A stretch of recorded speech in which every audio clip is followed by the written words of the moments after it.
يدين ديتي كورمان لوراني كورمان لباني 26 bishii Juun 1960 waxay ahayd markii ugu horeysay oo meel ka mid ah dhulka Soomaalida laga taago calanka jamhuuriyadda kadib halgan dheer oo ay dadka Soomaaliyeed u galeen in iska dulqaadaan hareeyadii gumeysiga.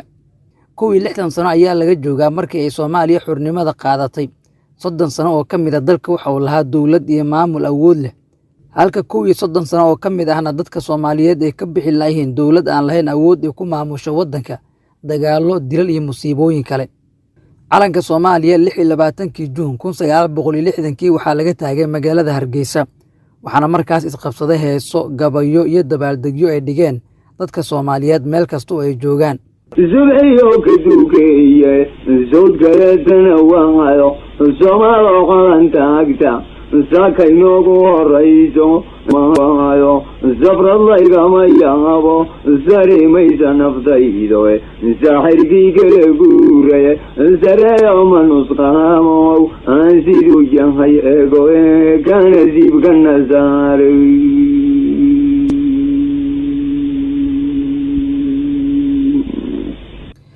si fudud kuma aysan imaanin in dadka Soomaaliyeed iska dulqaadaan gumeystihii muddada dheer soo maamulayay Soomaaliya hase yeeshee waxay ku timid dagaal lagu waayay gabdho iyo wiilal badan waxaana raadinta xorriyadda Soomaaliya hoggaanka u hayay 13 wiil ee SYL iyo xisbigooda 26 bishii Juun 1960 markii gobolada waqooyi ee xorriyadda ka qaateen gumeystihii Ingiriiska sidoo kale 1 Luuli waxaa xornimada Talyaaniga ka qaatay gobolada koonfurta iyo bartamaha Soomaaliya waxaan isla maalintaas israacay labada shacab ee waqooyiga iyo koonfurta waddanka. Admiral Faarax Axmed Cumar oo loo yaqaano Faarax Qare waxa uu nasiib u yeeshay inuu ka mid noqdo dadkii Soomaaliyeed ee joogay xilligaas waxna gartay ilaa maantana soo gaaray. waxaan weydiiyay xasuustiisa maalintaas iyo sida ay xorriyadda ku heleen ummadda Soomaaliyeed. 60kii waa joogay nin weyn waana ahay runtii maxaa jira 60kii labadaba macallin noqday macallin dawladda noqday shacabka Soomaaliyeed waa halgamay soo gelitaankiina waa dagaalamay dagaaladii la halkaas inaan wax ka tilmaamo maanta waa rabaa Sayid Maxamed Cabdulla Xasan dagaalkiisii 20 sano u socda waqti waliba 21 sano banaadir 7 sano dagaal ka socda in la ogeeyay kala maaqan gaalkii koobaad ay isticmaalayo dhintay warshaqa lagu dilay kii labaad markaa lagu dilay dadaalkii Sheekh Xasan Barsane ummadda Soomaaliyeed geeska gees waa dadaashay dagaalkii labaad kadib ama intuuba socday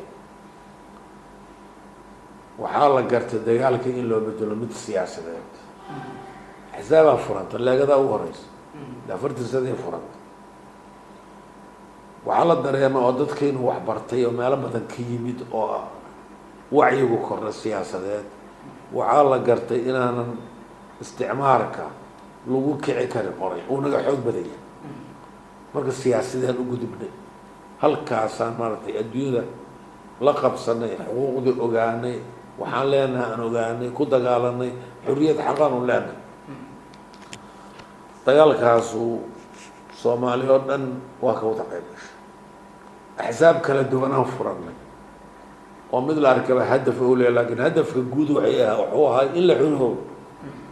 kii la yahay in maanta la xuroobo kii ay la yahay in 30 sano ama 10 sano kabacdi la xuroobo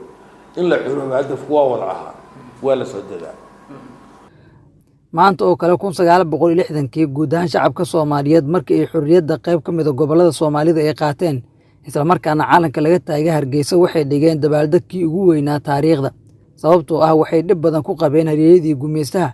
mar kale waxaa sharaxaya Admiral Faarax Qare oo aan weydiiyay sida uu ahaa jawiga markii calanka Soomaaliya laga taagay Hargeysa. wallahi horta Soomaali meel ka soo joogta faraxa ka hadlay meel arkaba feesto iyo ciyaaro iyo soo dhaweyn iyo wuxuu hawshu ma yaray anu meeshan taagnaayaan idinkaga warrabo dal jirka daasoonaan taagnay aniga waa Faarax guriga dhinaciisa ah waxa way baarlamaankii guriga hadda uu ka taagay hal wax yaraa ka heri waa la fiiqday halkaasaa bandiirada la saarayay dhulkaas haddii cirbadu ka soo dhacdo qofay madaxuga dhacaysa waxaa khalqi jooga bandiirada 6 saac 12 la saaray ciidanka horinta la soo diray xataa waa la socday ciidankii xalana lagu diyaarsho cali boobay la dhihi jiray horinta toddobaadoo caydiidu watay oo maalintaas kabtan ahay ayaa saarta carabta oo salaamtay waa taagnaa meesha sababtoo aniga naftaydu cali boobaya inaan galaan rabay waa layga joojiyay wax la tacliinta wad ha gelin askar awadaas horta caawiyad lama kala hooyaan feestada iyo ciyaaraha iyo waxa iftiinka hawada lagu shubayo wax laga sheekay karaba wax Soomaali muddo dheer sugaysay ay ahayd xurriyada runtii xurriyadu waxa dareemi kara nin Soomaali isticmaal 61 sano oo shacabka Soomaaliyeed ay xur ka yihiin gumeystii reer Yurub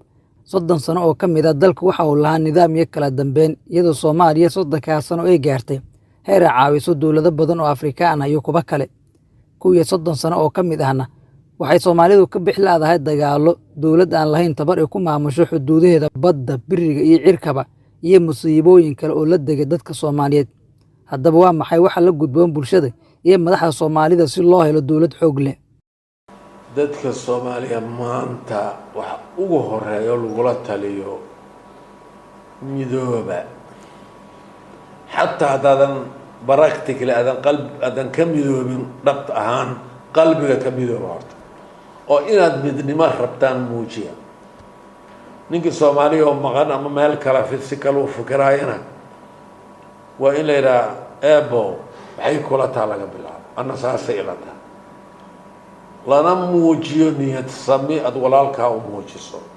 sidaas iyo wanaagsan oo wax la arko walaalnimo lagu kara marka midnimo asaas ah markaan midowno tala midaysan ku xigta tala midaysan haba khaldantay waa la sii doonaa wax bay taray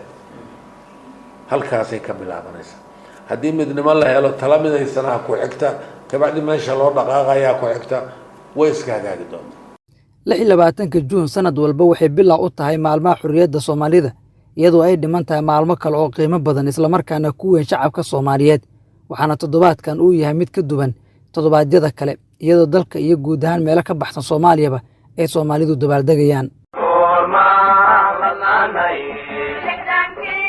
lugoyadii nataytay